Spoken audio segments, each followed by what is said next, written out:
No se asuste con lo que oiga a continuación.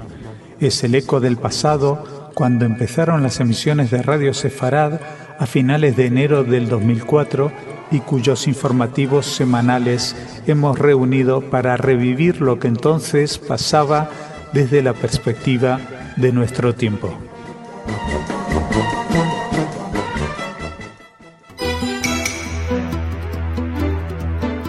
Señoras, señores, bienvenidos a nuestro espacio informativo. Antes de entrar en materia, les contamos, les recordamos que ayer fue 1 de septiembre, ayer se conmemoraban los 69 años del inicio de la Segunda Guerra Mundial.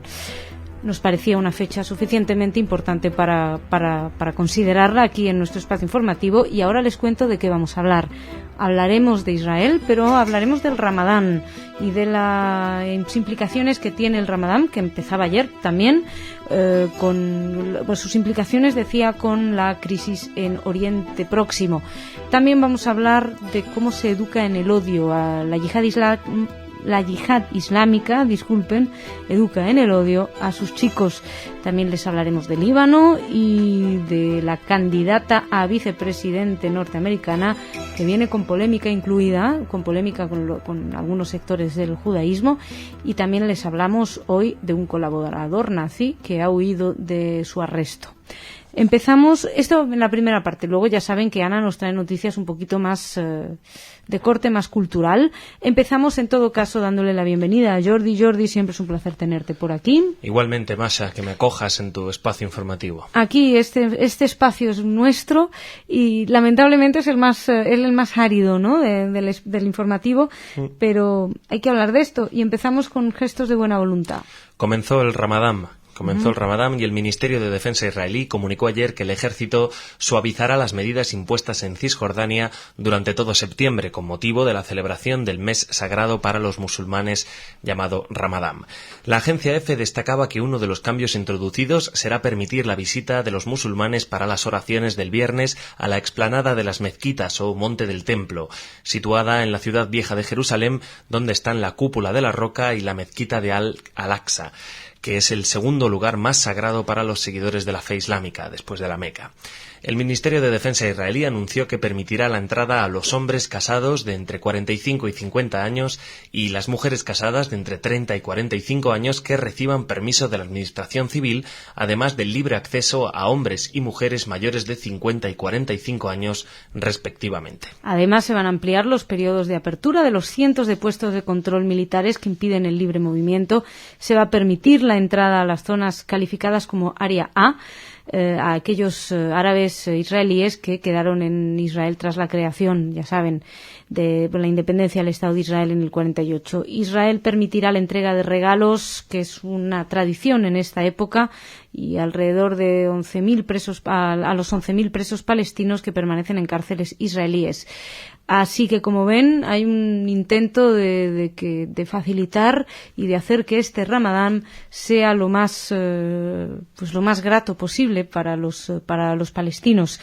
También se han dado instrucciones a las fuerzas que operan en Cisjordania y se han distribuido panfletos explicando las horas, las fechas y las costumbres relativas al Ramadán. Además, las tropas han recibido recomendaciones de que muestren mucho tacto con la población durante este mes. Bueno, pues la verdad es que es para alegrarse. Mientras esto ocurre, se sigue sin saber a ciencia cierta hacia dónde van las negociaciones de paz. Tienen que volver a reunir a Abbas y Olmert, pero no se sabe muy bien si esto va a representar un verdadero avance. En fin, queríamos traer la parte más grata, por un lado, y ahora, Jordi, queremos traer una mucho más ingrata. Desde luego, Masha, la televisión israelí destapó los entrenamientos de la yihad islámica en Gaza y mostró cómo el grupo terrorista enseña a los niños a disparar ametralladoras y a inmolarse. Según informó el Canal 7 israelí, la formación de niños asesinos no es novedosa, sino que es parte de un gran paso en el entrenamiento militar de los diversos grupos terroristas en Gaza. Los ejercicios y simulacros son moneda corriente en la región. Chicos pequeños cargan M16 y otros fusiles para aprender a matar pares israelíes. Prefiero morir en la lucha antes que por un misil, respondió un chico de 11 años. Así se le preguntó y estas fueron sus respuestas. Esta semana, integrantes de la yihad islámica amenazaron con desatar los fuegos del infierno en Israel. Lo hicieron en un desfile militar en el que participaron más de 800 terroristas armados. Esto en Gush Katif. Las declaraciones de los niños eran terribles. Estoy aprendiendo a matar niños judíos, decía un niño de pocos años. Y el jefe militar de la yihad islámica declaró que estaban preparándose para la siguiente ronda, hablan del enemigo sionista, en fin, ninguna novedad en ese sentido. Lo que pasa es que es espeluznante cuando se les ve educando a los niños en ese odio y manejando armamento. Una fotografía publicada por el diario Yediot Ahronot mostraba la dificultad de un pequeño, precisamente para sostener con su cuerpo el peso de una M16. Bueno, pero no todo tiene que ser de este corte. Volvemos ahora a una noticia donde parece que puede, que a lo mejor nunca se sabe, es posible que se llegue a algún acuerdo, en este caso Líbano. Es una noticia de Aurora Digital. Israel comunicó a los Estados Unidos que está dispuesto a retirarse de la parte norte de Gahar, en la frontera libanesa, un cambio en la política tras un año y medio de no querer discutir el tema. Una fuente gubernamental en Jerusalén dijo que la decisión fue tomada después de que el gobierno libanés emitiera garantías por escrito de que la FINUL se encargaría de la seguridad y el control civil de la parte norte del pueblo, que se encuentra en territorio libanés.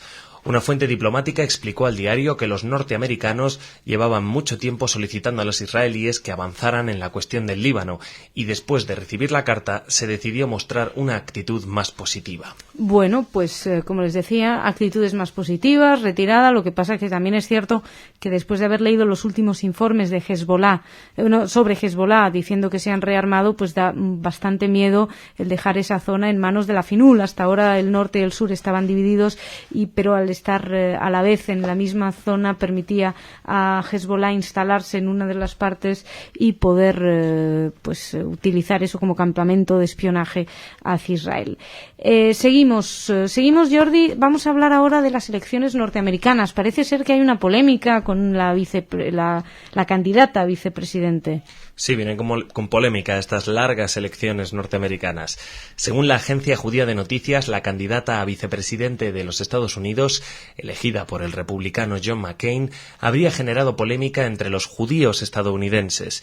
El diputado demócrata Robert Wexler cuestionó a la gobernadora de Alaska por su apoyo al excandidato republicano Pat Buchanan, al que definió como un simpatizante nazi.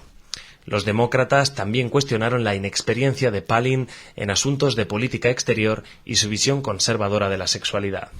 Pues según todo, insistimos, según la agencia judía de noticias, algunas fuentes judías cercanas a la republicana dijeron que no, que esta mujer tiene fuertes lazos con la comunidad judía de Alaska y que apoya. Pero bueno, el caso es que Sarah Palin, como ven, no ha sido del agrado de todo el mundo y el Consejo Nacional Demócrata Judío cuestionó la elección de McCain, apuntó la falta de experiencia de Palin en política exterior y señaló un escándalo en la legislatura de Alaska, según el cual la mujer de 44 años está siendo investigada por algo relacionado con la Asociación Nacional del Rifle, del que ella es miembro, no quería hacerlo de miembros y miembras.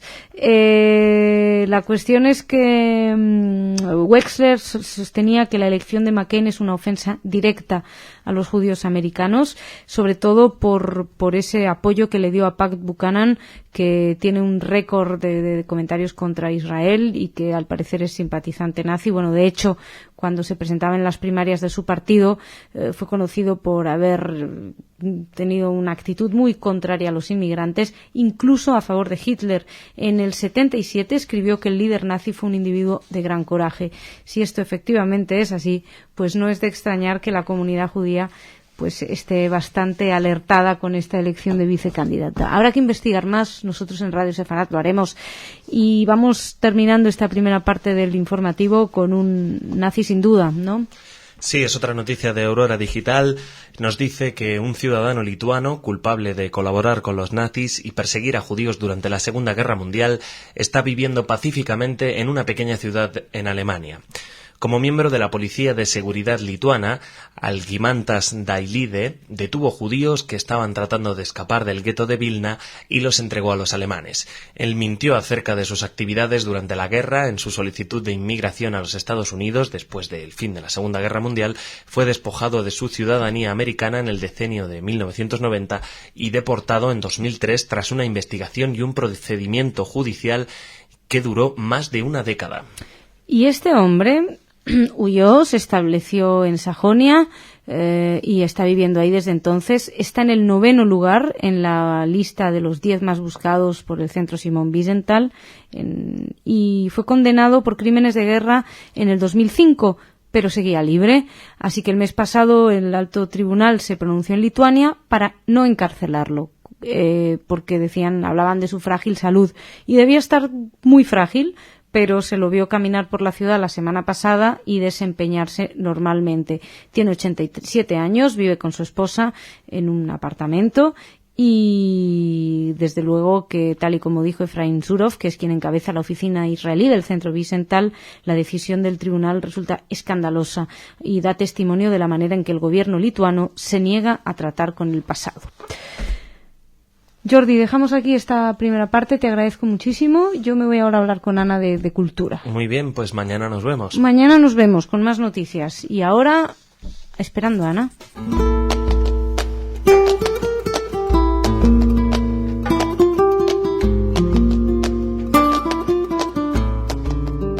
Y no hay que esperar mucho porque ya ha llegado. Ana, ¿cómo estás? Yo llego muy rápido cuando me llamas. Puntual a tu cita, aquí con papelitos para contarnos cosas interesantes. Bueno, lo que hay muchas actividades esta semana es porque el domingo 7 de septiembre es la Jornada Europea de la Cultura Judía. Eso significa que toda Europa y específicamente toda España está llena de actividades judías. Entonces, bueno, no tenemos aquí espacio para contarles sobre todas las actividades, pero las pueden buscar porque están en todas partes. Lo que sí les voy a contar es, por ejemplo, que en Madrid, en la comunidad judía de Madrid, el día 7, domingo, hay una serie de actividades. Empieza a las 6 de la tarde con una visita al Museo de la Historia de la Comunidad Judía de Madrid y a la sinagoga principal. Después, una conferencia de Uriel Macías que se titula Los judíos de Madrid, un siglo de historia. Y al final, a las 7:15, un recital de canto sinagogal con el rabino Baruch Garzón y Yosef Salama Ben Dayan. Qué interesante, qué sí, interesante. Suena muy bonito. La verdad es que sí, el domingo, ¿no? Eso es el domingo. El domingo a las 6 o a las 7. A las 6 empieza. A las 6 empieza. Sí. Bueno, pues quien pueda que vaya. ¿Qué más cositas, Ana? Luego les queríamos contar que va a haber una serie de actividades, una serie de conciertos para empezar del grupo Klezmer Sefardí, que nuestros oyentes ya saben algo de él. Un grupo extraordinario, uno de los mejores grupos tanto de Klezmer como de música sefardí. Sin duda, y no lo decimos porque nuestro compañero Jorge es pues uno de los integrantes en absoluto, nada exactamente, que ver. Es objetividad pura. Totalmente, junto con Eduardo Paniagua. Van a tener varios conciertos con motivo de esta jornada. El 6 de septiembre van a estar en la Judería de Palma de Mallorca. El día siguiente, el 7, van a estar en Toledo. El lunes 8 van a estar en Rivas hacia Madrid. O sea, van a viajar un poco estos días. Lo de Rivas también va a ser en el marco del tercer Foro Social Mundial de las Migraciones. Uh-huh. Y aparte de eso, también les queríamos comentar que en Gerona, el día 6 de septiembre, en el Museo de Historia de los Judíos, Jorge Rosenblum va a dar una conferencia titulada Música y vida en la tradición sefardí. Pues yo tengo que decir que recomiendo absolutamente los espectáculos musicales de Klezmer Sefardí y también la conferencia, porque si hay alguien que sabe de esto es Jorge. Así que quien tenga la suerte de poder asistir, que asista. Yo he podido verlos y para las conferencias a Jorge lo tenemos aquí, que él nos puede contar lo que queremos saber, pero realmente vale la pena. ¿Y con qué cerramos, Ana? Y por último, así para traer algo que pertenece a otra cosa totalmente. Les voy a traer una noticia curiosa sobre Helen Mirren, esta actriz muy famosa inglesa.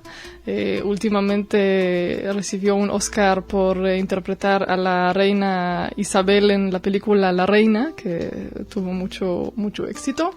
Y ella estaba contando últimamente en una entrevista, estaba, digamos, confesando que durante los años 80 le gustaba la cocaína. Mira, lo dijo abiertamente. Pero dijo que dejó un día de consumirlo después de que el criminal de guerra nazi Klaus Barbie, que supongo que lo conocen, él estuvo como jefe de la Gestapo en Lyon y fue arrestado justamente en los años 80.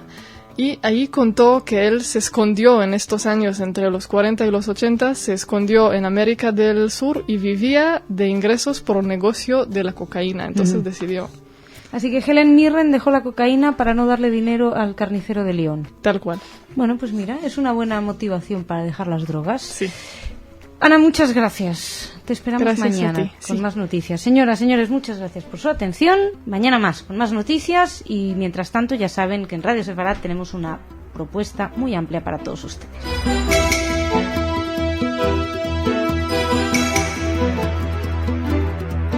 Señoras, señores, bienvenidos a nuestro espacio informativo.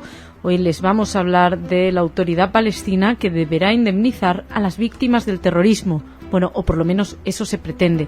También les hablaremos de una encuesta según la cual, el grupo terrorista Hamás estaría bajando en aprobación por parte de los palestinos.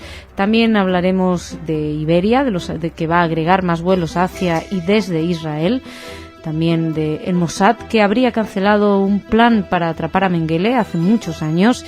Y también hablaremos de Gilad Shalit, soldado que fuera secuestrado por Hamás a mediados del 2006, que cumplió ayer 800 días en cautiverio. Después hablaremos de noticias culturales en la segunda parte del informativo con Ana.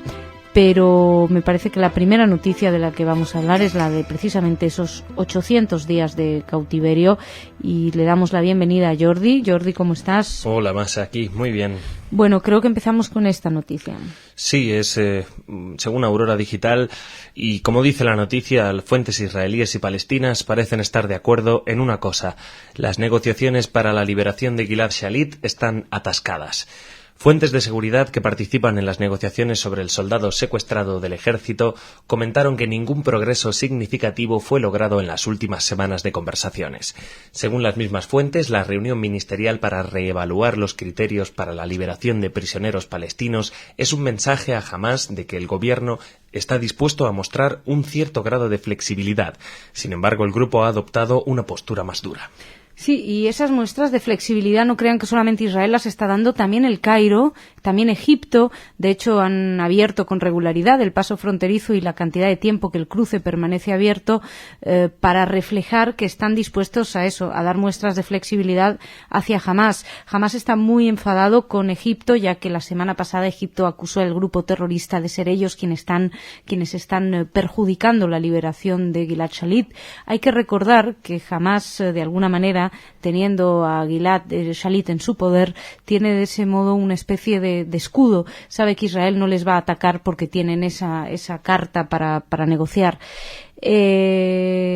Hamás tan enfadado está con Egipto que incluso llegó a pedir que cambiaran de mediador, llegando a mencionar a Alemania. Egipto no querría, porque Egipto precisamente lo que necesita es poder demostrar que es capaz de mediar en algo. Pero además, otra noticia a la que teníamos acceso ayer, que llama la atención, refiriéndonos a Hamás, pero también a Siria, y podíamos leer en Haaretz, en el diario israelí, que Khaled Mashal abandonó Siria para irse a Sudán.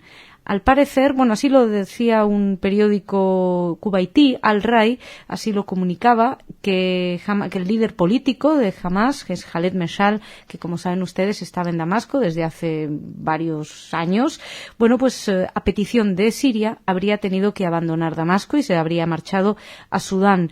Según rotativo. Las fuentes palestinas dijeron que ese movimiento tiene que ver con una conversación secreta entre Meshal y las autoridades sirias, ya que Siria estaría muy interesada en demostrar a Israel su verdadera voluntad de llegar a un acuerdo de paz, y este era uno de los puntos importantes. Si esto es así, desde luego que es un gesto bastante llamativo por parte de Siria el haber expulsado a uno de los mayores terroristas, uno de los terroristas más buscados por Israel, haberlo expulsado de su suelo. En fin, más cositas. Seguimos, Jordi. Hablamos ahora precisamente de terrorismo y los tribunales. Bueno, esta noticia probablemente haya que respirar mucho o tomarla con mucha calma, ya que no sé hasta qué punto es factible. Pues sí, además en caso de que se llevara a cabo sentaría precedente y tendría mucho peso en el futuro. Es una noticia de Aurora Digital. 4 años después que Yaron y Efrat Ungar fueran asesinados en 1996 por terroristas palestinos, la familia inició una demanda contra la autoridad palestina en la Corte Suprema de Estados Unidos, alegando que su trágica muerte, ambos eran ciudadanos estadounidenses, fue causada por Hamás con la ayuda de los mecanismos de seguridad de la autoridad palestina. En julio de 2004, el Tribunal Supremo ordenó a la OLP y a la Autoridad Palestina a pagar $116 millones a la familia, tras lo cual ésta se dirigió al Tribunal de Distrito de Jerusalén con una petición para hacer cumplir la resolución judicial de Estados Unidos en Israel.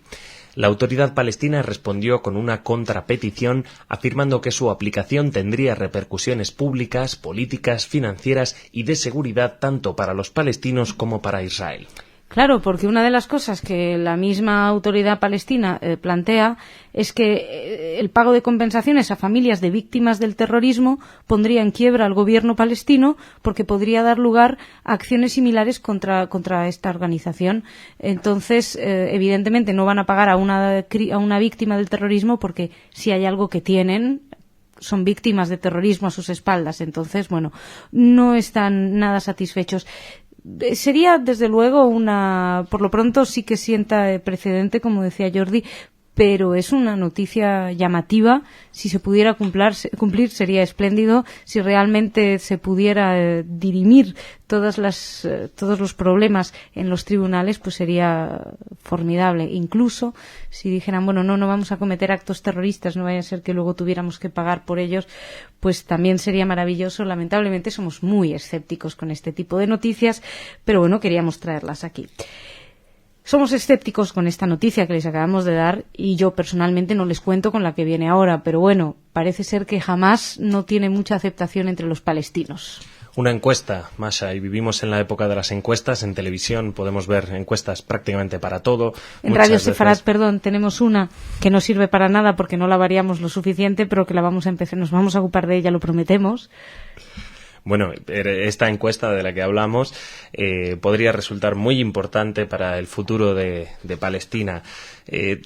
Esta encuesta revela que la popularidad de Hamás está en declive entre los palestinos, mientras que su rival, el movimiento secular Fatah, se mantiene sin cambios. Una noticia de la agencia judía dice que la encuesta fue publicada ayer y señala que si hoy se hicieran elecciones parlamentarias, Fatah recibiría el 43% de los votos en comparación con Hamás, que recibiría un 29%.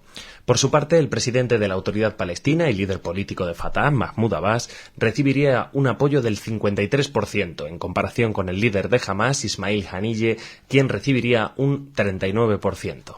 Bueno, vamos a ver las dudas que plantea esta encuesta.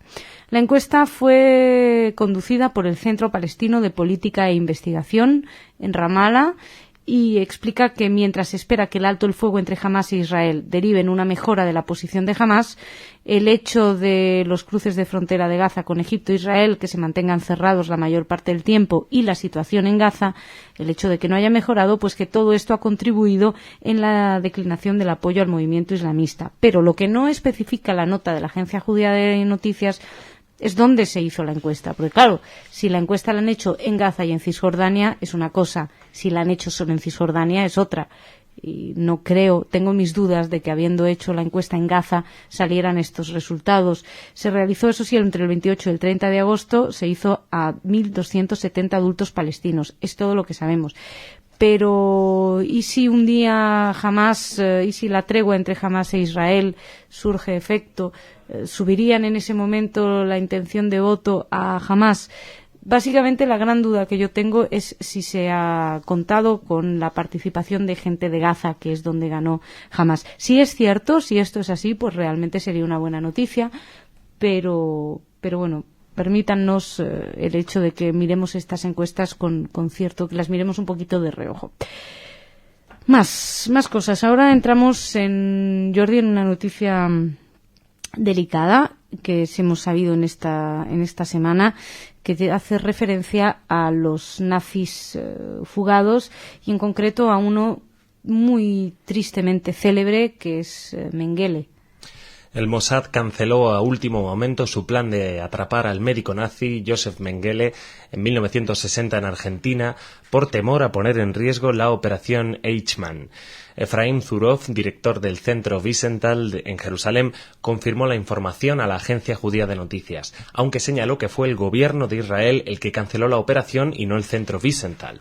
Según Rafi Eitan, director del Mossad, un grupo de agentes localizó a Mengele en Buenos Aires mientras dirigían el operativo para capturar a Adolf Eichmann, otro de los jerarcas nazis. Bueno, esto al parecer vivían Eichmann y Mengele al mismo tiempo en Buenos Aires, así lo explicó Eitan y así se hizo eco la prensa israelí.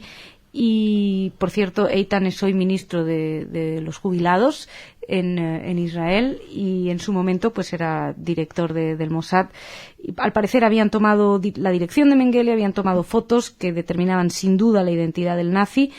Y lo que pasa es que tuvieron que elegir. Si llevaban siguiendo a Eichmann desde hacía mucho tiempo, decidieron atrapar a Eichmann, se llevaron a Eichmann en ese juicio ejemplar del que todos hemos oído hablar.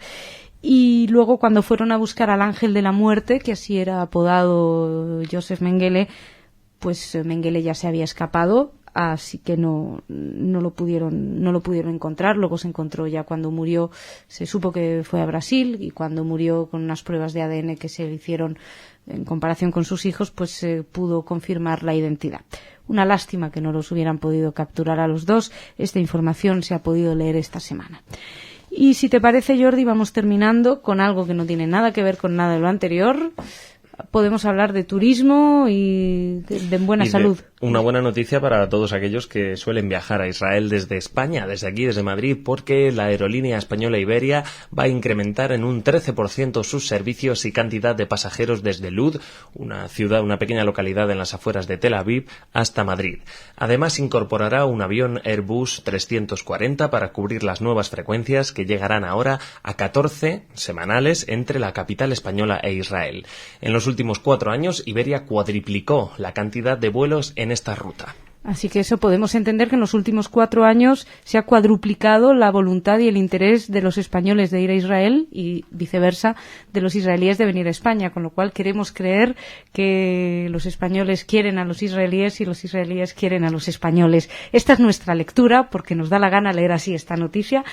Y bueno, es interesante esta decisión de Iberia, porque demuestra que hay demanda incluso en época de crisis. Lo que nos gustaría también es que, ya que va a haber más vuelos, pues que bajaran un poquito los precios, pero sospecho que esto es otra batalla que va por otro lado. En fin, Jordi, muchísimas gracias. Gracias a ti, Masha. Te esperamos mañana. Hasta mañana. Y ustedes no se vayan, porque aquí viene Ana con noticias culturales.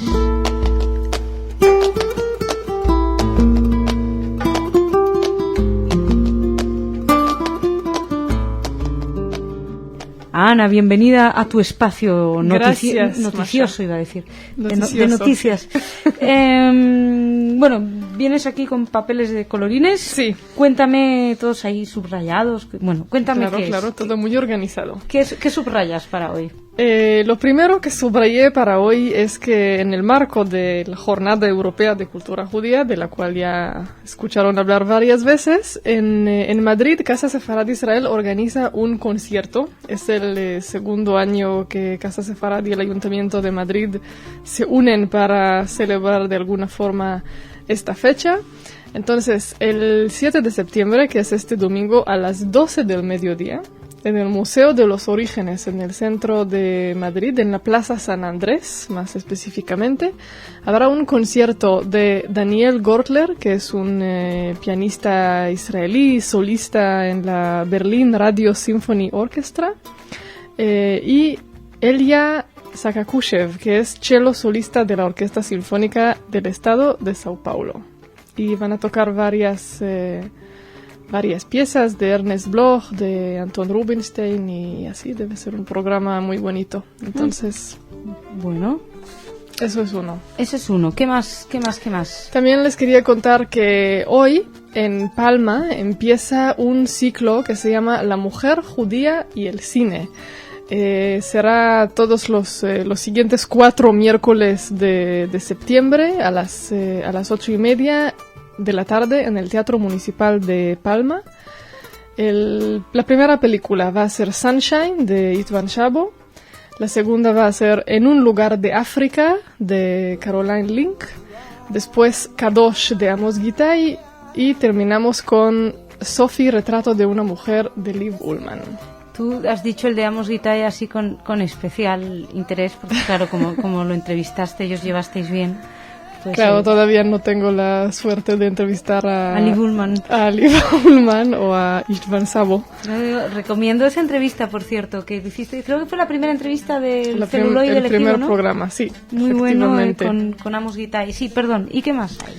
Y para terminar, nos quedamos en el mundo del cine, porque les quería contar sobre Natalie Portman, esta famosa actriz que nació en Israel, que ahora en el Festival de Venecia está debutando como directora. Dirigió un corto que se llama Eve, pero mira, es con Ben Gazzara y Lauren Bacall, así que bueno, así tal vez habría que verlo, ¿no? Así yo debutaría también como directora de cortometrajes, con esas dos figuras. No está mal para un debut. No está nada mal. Por cierto, a mí Natalie Portman siempre hay una anécdota de ella que me gustaba mucho, que me contaron, y es que como ella decidió seguir estudiaba, entonces cuando estaba en el colegio cuando empezó a triunfar, pero solamente claro, podía empezó con León, tenía que 12 años. Exacto. Entonces. Pero ella solamente porque los padres no le dejaban trabajar si no era en verano, porque durante el año tenía que ir al colegio. Entonces, claro, era el boom esta niña, a todo el mundo le encantaba, pero era muy fastidioso para los productores porque siempre tenían que solo julio y agosto, pero dijeron qué bien, porque ya cuando cumplía 18 años dijeron por fin vamos a poder ya filmar ya con aprovechar todo el año. Y la chica dijo no, que ahora viene la universidad y ya no son mis padres, ahora soy yo quien decide y se sacó la carrera. Qué bien. Y contaban que la Guerra de las Galaxias, de hecho donde ella era Padme Amidala, ¿no? La mamá de la princesa Leia. Igual en los veranos. En los veranos tenían que ir filmándolo. Qué bien. Y bueno, agregaría también que en el Festival de Venecia también acaba de ganar un premio especial que también da este festival a algún cineasta o algún actor por su actividad humanitaria, que ella obviamente donó todo el premio a una organización en Tanzania que ayuda a mujeres que quieren estudiar. Así que se ve que eso de estudiar es muy importante para ella. Eso del estudio lo lleva muy dentro. Bueno, pues Ana, muchísimas gracias. Gracias a ti. Y encuéntrame a Natalie Portman para un celuloide elegido, a ver si la podemos entrevistar. Señoras, señores, muchísimas gracias. Los esperamos mañana aquí con más información.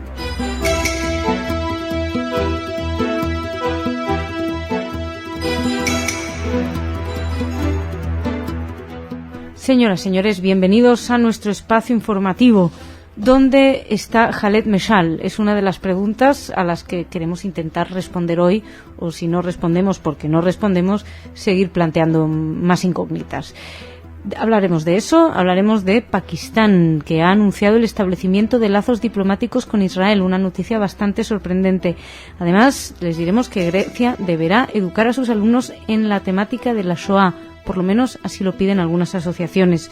Después nos acercaremos también un poco a los judíos iraníes, qué está sucediendo con los judíos iraníes, y terminaremos con una noticia arqueológica que nos llena de esperanzas de conocer el pasado un poquito mejor.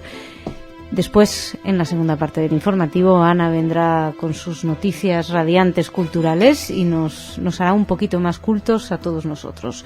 Pero empezamos dándole empezamos dándole la bienvenida a Jordi. Jordi, ¿cómo estás? Muy bien, aquí estamos, un día más. Un día más, digo, tanto las noticias nos las das tú a nosotros. Más bien. Sí. Más bien. Bueno, hablábamos ayer de este tema, terminamos, era un poco una noticia de última hora, que si Siria había dicho a Khaled Meshaal que se fuera. Cuéntanos respecto a esto que tenemos. Bien, pues como decías, también forma parte del comienzo de nuevas relaciones entre Siria e Israel.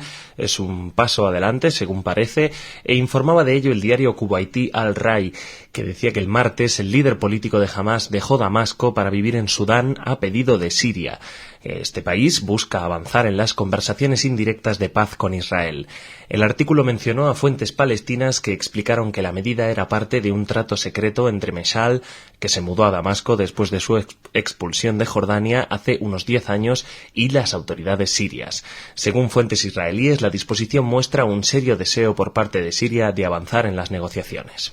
Sin embargo, no todo iban a ser noticias que apuntaran hacia la misma dirección, porque hablamos de Oriente Próximo y ahí todo es contradictorio, o por lo menos las informaciones que llegan, y un responsable de Hamás en Gaza dijo que eran falsos e inapropiados los informes aparecidos en la prensa árabe informando de esta salida de Meshaal hacia Sudán. Según dijo Ismail Radwan en un comunicado, él es uno de los portavoces de Hamás, dijo que los lazos entre Hamás y Siria siguen siendo muy fuertes y que la relación con los sirios es profunda y estratégica.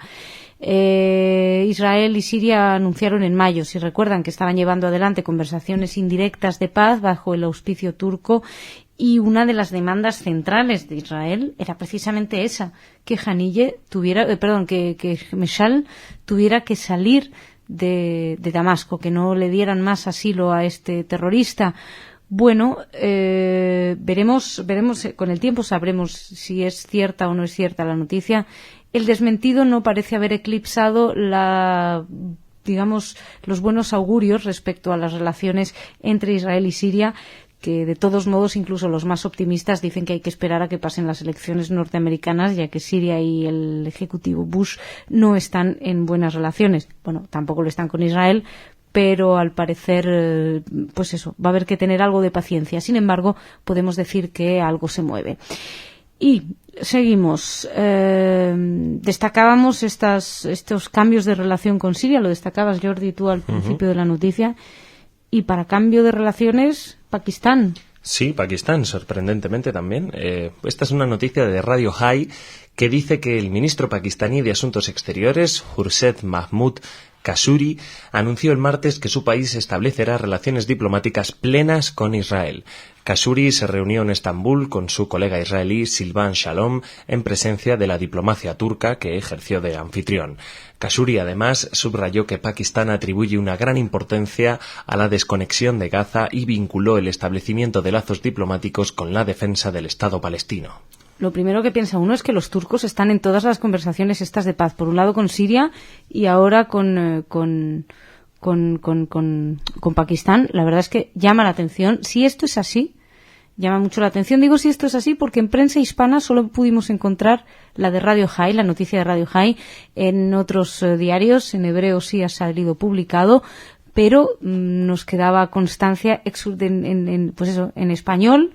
Solamente lo pudimos encontrar en Radio High. Por eso digo si es así, porque lo mismo ha habido algún tipo de contraorden a último momento. Lo cierto es que el ministro de Asuntos Exteriores pakistaní dijo que desean que se establezca un Estado palestino que coexista en paz con Israel y que por eso ellos quieren crear relaciones con Israel. Dicen que esperan que este paso sirva para abrir un nuevo capítulo en las relaciones entre Israel y los musulmanes.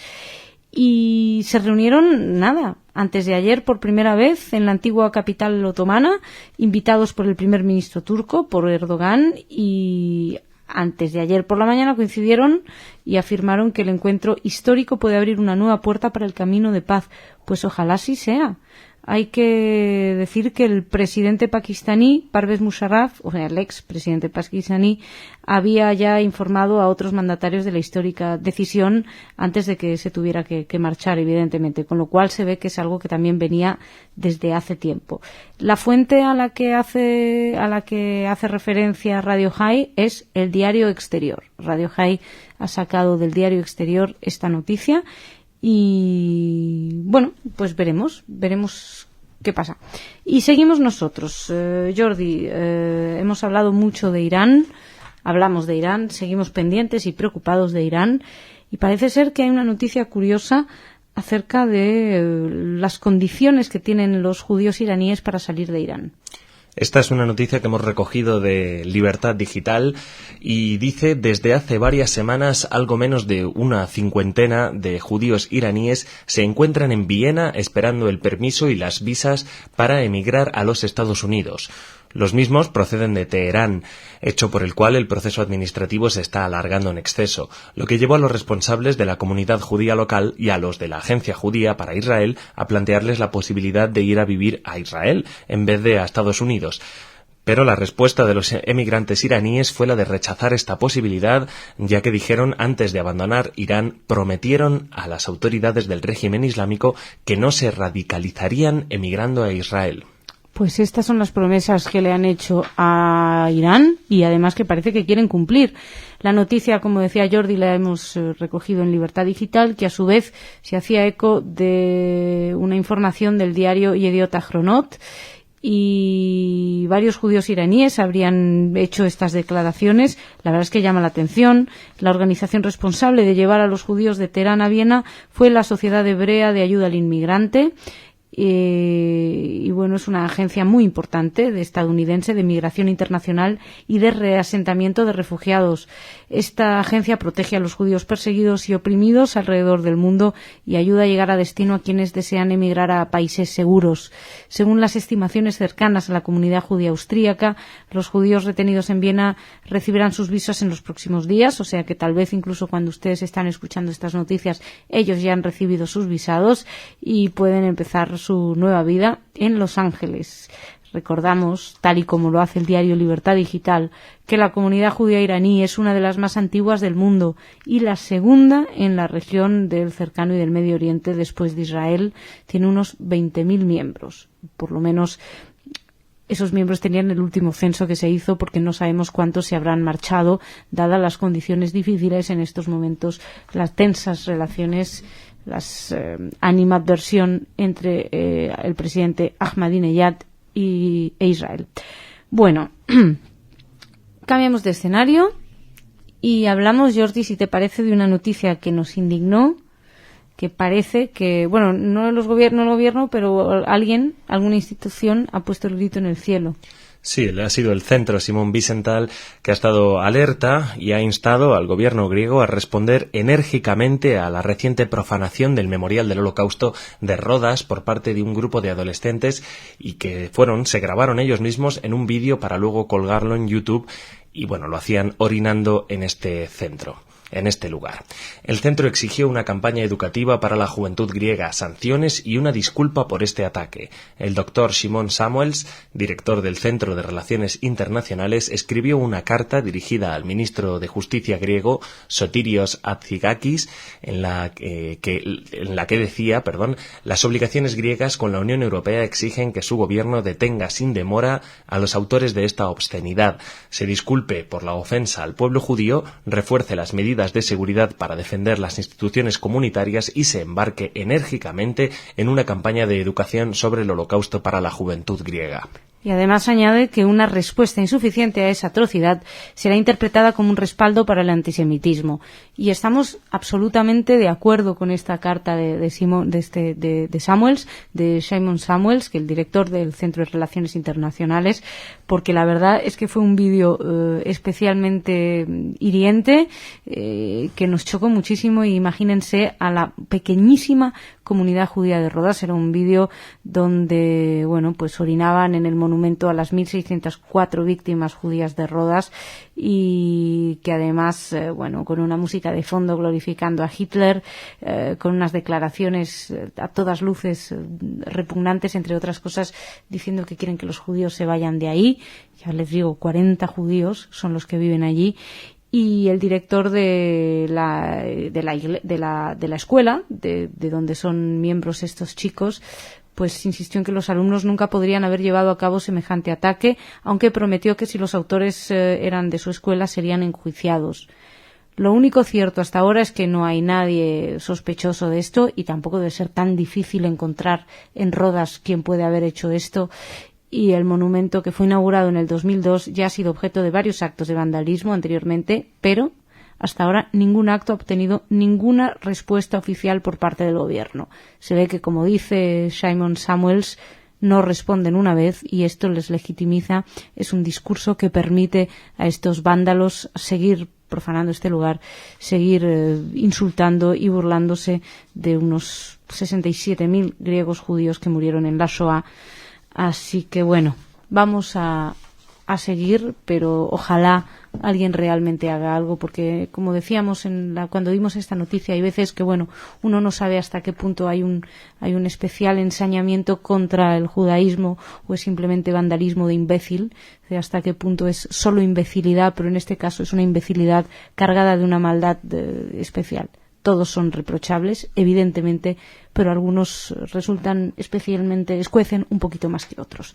Y para terminar, en otro espíritu completamente distinto, nos vamos a poner más contentos. Jordi, ¿qué nos traes del pasado?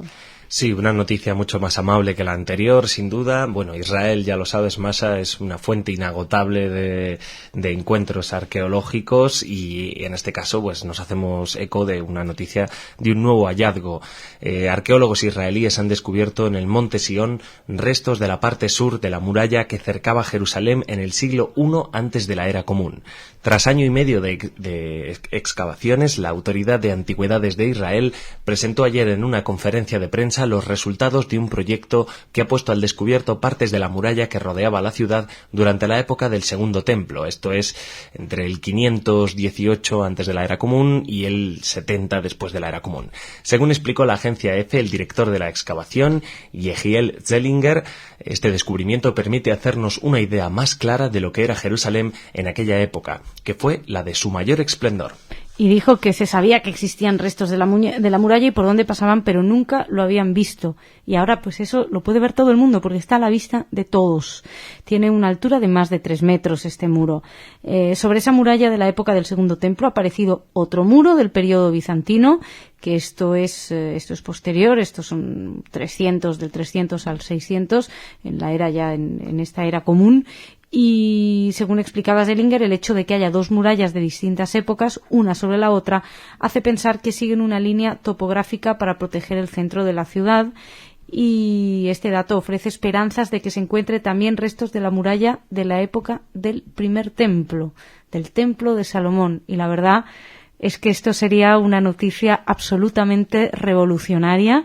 Y bueno, pues por eso decía que esta noticia es como que da esperanzas, ¿no? Como que es curioso, del pasado uno se proyecta bastante bien hacia el futuro, y esperamos que sigan encontrando restos que nos explican quiénes somos hoy. Jordi, muchísimas gracias. Gracias a ti, Masha. Te esperamos mañana. Hasta Yo ahora mañana. me voy a hablar de cultura con Ana.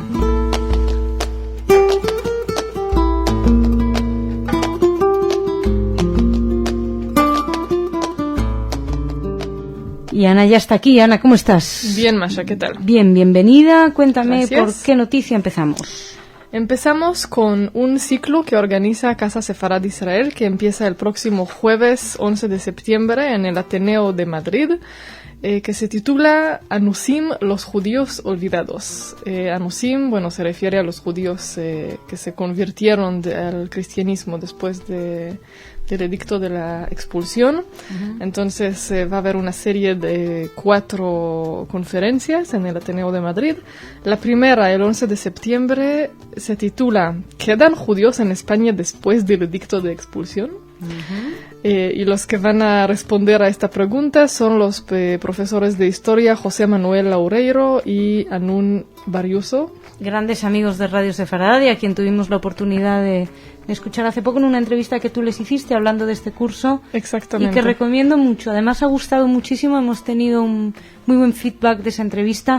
Así que si tienen ocasión, si están interesados, escuchen a José Manuel Laureiro y a Anun Barriuso en el programa Casa Sefarad Israel, en la entrevista creo que hace 2 semanas. Sí. Y pueden ir a archivo de aquí de Radio Sefarad y pueden escucharlo. Vale la pena, de verdad.